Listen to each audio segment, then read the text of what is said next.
All right, let's dive right into this explainer and absolutely transform you from a casual miner into a highly equipped netherite master.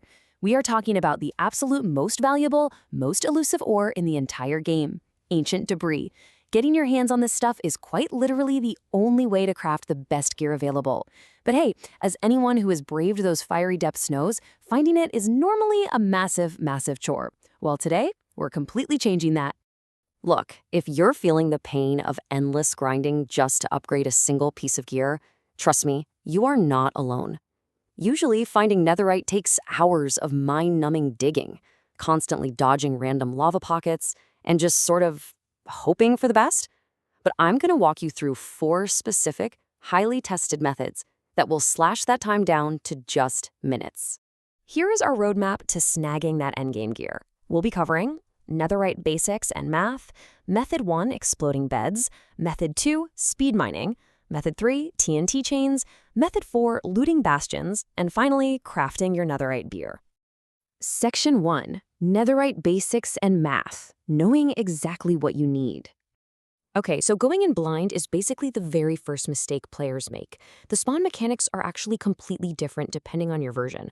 While both versions see the most debris between Y levels 8 and 24, Java players have a highly specific peak right at Y16 to target. Bedrock players, well, you don't actually have that peak, but you are heavily compensated with up to 3 times the total ancient debris generation. So yeah, if you're playing on Bedrock, you are already playing on easy mode for this grind. So, what is the actual math here? It boils down to this. You need exactly 16 debris for a full set of armor, but if you want your weapons and tools upgraded too, you're looking at 40 debris total. Oh, and you absolutely must bring a diamond pickaxe to mine it, or the ore literally won't drop. Once you've got it, 4 debris ores smelt into 4 scraps. Combine those scraps with 4 gold ingots, and boom, you finally have a single netherite ingot. 1 ingot equals 1 gear upgrade. So just burn that magic number of 40 into your head for a completely maxed out character. And speaking of magic numbers, Y15. Remember this one. Y15 is the absolute optimal level to stand on to reach peak generation safely. Why? Because by standing exactly at Y15, you're actively mining blocks at both level 15 and 16. This maximizes your exposure to those prime spawn rates while keeping a really nice, safe buffer between your head and the massive, deadly lava oceans right above you. Section 2, Method 1, Exploding Beds. The early game explosive strategy. Now you know you can't sleep in the nether, right? It creates a massive explosion, but we are going to harness that blast. By following this exact spatial setup, you mitigate almost all the damage, making this a wonderfully safe and cheap method if you're in the early game. You just mine a branch, place the bed as far back as your reach allows, and make sure there is exactly a 4-block gap. Then place a cobblestone stair sideways. That's your shield. Look right through those stairs and trigger the bed. You'll take incredibly minimal damage, like practically 0 if you're wearing diamond gear. Once the dust settles, just put out any lingering fire and harvest the blast-resistant ancient debris left behind. And here is a massive pro tip. Always mine in the nether wastes biome and strictly on chunk borders. You want to completely avoid basalt deltas. They take absolutely forever to mine and they don't explode easily. Chunk borders, on the other hand, literally double your exposure to ores because ancient debris generates per chunk. Walking the line where 2 chunks meet exposes multiple generation zones at once. On Java, just hit F3 and G to see these lines. On Bedrock, ensure your X or Z coordinates are perfectly divisible by 16. Stick to the soft netherrack of the wastes and let your explosions do the heavy lifting. Section 3. Method 2, Speed Mining. The digging machine approach. Okay, so maybe explosions aren't really your vibe. If you prefer a rhythmic manual approach, this specific toolkit turns you into a literal human digging machine. You can carve out huge tunnels in seconds. You actually only need efficiency 2 to instantly break netherrack, though obviously higher levels help if you run into blackstone. Unbreaking 3 and mending are completely vital here, so you only ever need to carry 1 pickaxe. You just repair it on the fly by mining whatever quartz you stumble across. Stick to those chunk borders at Y15 and just mine in wide, sweeping 4x4 circles. Section 4, Method 3, TNT chains. Maximum efficiency, maximum cost. All right, if you have already invested the time to build a gunpowder farm, this is your ultimate endgame strategy. It keeps you entirely out of harm's way. You want to drop down just a tiny bit to Y13 or Y14 for this method. That lowers the chances of triggering those massive lava falls from the ceiling.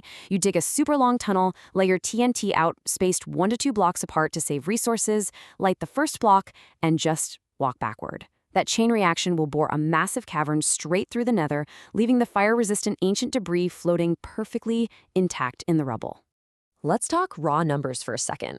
Looking at the exact yield per hour, TNT absolutely dominates if you can afford it. Exploding beds, that'll get you about 30 debris an hour. Speed mining with the perfect enchanted pickaxe bumps you up to 40. But TNT chains, they will net you a staggering 80 debris per hour. Yeah, it's expensive, and it requires a really hefty gunpowder supply, but the return on investment is just completely unparalleled. Section 5. Method for looting bastions. The final, unavoidable hurdle. You see, finding the debris is literally only half the battle. You absolutely must secure a smithing template, and those are locked securely inside bastions. This is your essential survival kit right here, because bastions are lethal. The main issue? Pigling brutes. They hit incredibly hard. Normal piglins will leave you alone if you're wearing a piece of golden armor, but the brutes, they do not care. They will charge you on sight, and if you try to block them, they will actually disable your shield for a terrifying 5 seconds. You need a highly specialized tactical approach to survive this. So here is the tactical play. Using the environment and lava to dispatch brutes silently is absolutely crucial to keeping overall mob aggression down. Always enter a bastion from the roof so you can slowly work your way down. When you hear a brute coming, immediately pillar up at least 2 blocks high with your nether wreck. From that safe height, drop your lava bucket directly onto the brute. They'll slowly perish in the lava, and the absolute genius part of this, it doesn't anger the surrounding normal piglins. Now, what if I told you there's a guaranteed win out there? Yeah, most regular bastion chests only have a measly 10% chance of holding that template. But if you track down the treasure room variant, you'll recognize it by its massive cube structure attached to a bridge. Head straight to the bottom. Right down there, amidst the gold blocks, is a chest that has a 100% spawn rate for the smithing template. Just a quick heads up, remember to completely box yourself in with blocks before you open it. Otherwise, literally every piglin in the room will instantly swarm you for stealing.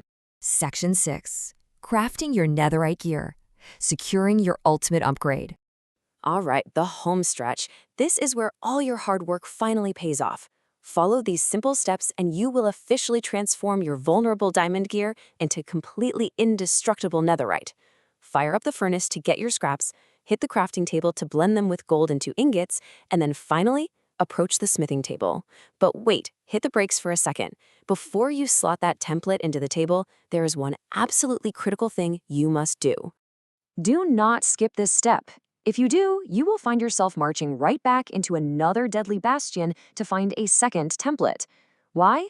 Because the smithing template is completely consumed upon use. To outfit your entire character, you absolutely have to duplicate it first. Place 7 diamonds in a U shape in your crafting grid, drop a block of netherrack in the top middle, and put your precious template right in the center. Bam, that creates a copy. You're going to need to do this for every single piece of armor and every tool you plan to upgrade. So armed with this explainer, you are completely ready to dominate the grind. Jump into your world and claim your ultimate upgrades. Whether you're blowing up beds on a budget, speed mining along those chunk borders, or chaining TNT for maximum, totally overpowered yield, the elusive ancient debris is now entirely within your grasp. Gear up, stay safe from those brutes, and enjoy playing with the absolute best armor the game has to offer.